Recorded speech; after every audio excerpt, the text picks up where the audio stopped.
Egunon, bideo hau da partekatzeko sakeko materialak erabilitakoak. Orduan erakutsiko dut material hau. Llavero bat da, eta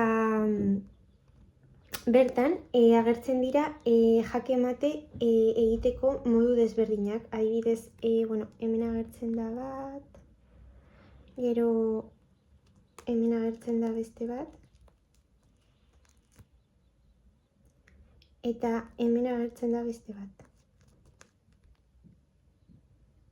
Jarriak dituzu nahi dituzuen jake mate kantitatea. Nik honetan jarri dut 3, baina jarriak dira 8 arte nire ustez.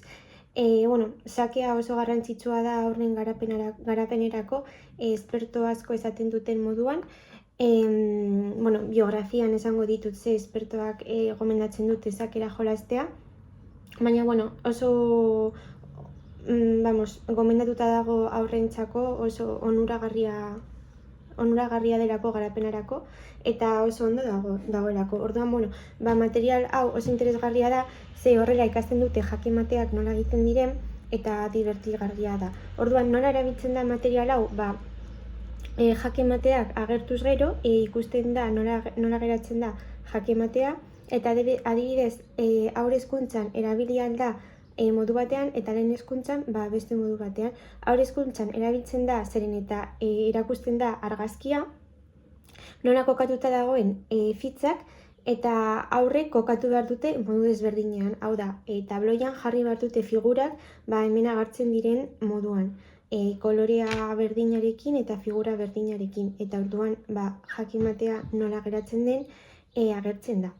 Eta hori haur hezkuntzan. Eta lehen hezkuntzan nola erabili da, esanez, aukeratu behar dutela argazki bat, edo tokatzen zaion argazkia, eta saiatu behar direla jake mate, agertzen den jake matea egitea. Hau da, erakustea adibidez jokalari bati argazki hau, bera gordetzea, eta saiatzena jake mate hau egiten, bere kontrako irabazlea irabazten.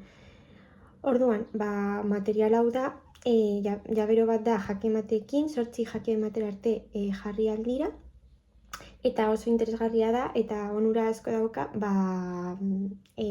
sakera jolasteko aurrentzako, eta espero du gustoko izatea.